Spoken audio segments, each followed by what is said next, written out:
My good friend Jeff, nikija katika kipindi cha leo nilikuwa very deliberate ya kwamba atatumia lugha ya Kiswahili ndio Wakenya wengi ambao wanakuwa confused na hii Kiingereza mingi waelewe. Ya kwanza, wale watu ambao wanatuambia economy yetu inafanya vibaya zaidi wamenunua shares nyingi zaidi katika kampuni zetu za Kenya.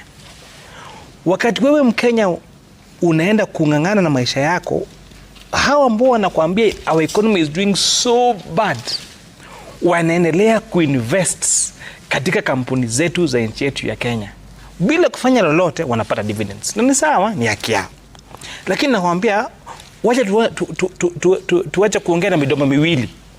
Kwa mdomo mmoja tunasema our economy is doing very badly, lakini mimi nimeegeza katika kampuni zetu za Kenya, nimeegeza katika KPLC, nimeegeza katika Housing Corporation, nimeegeza katika KPC, na mimi napata dividends. Lakini nakwambia wewe Jeff, nchi yetu inachomeka. So hiyo ni inafaa tuongee ukweli. Mapili,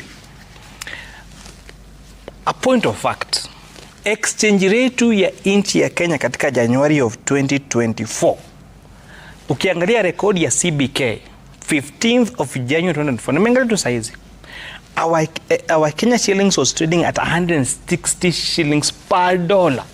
Na hiyo ni ukweli, na hiyo ni point ambao unaweza verify, na hiyo ni wakati ambao hii G2G ilikuwa inafanya kazi. Kabla G2G anze kufanya kazi, what we call our import cover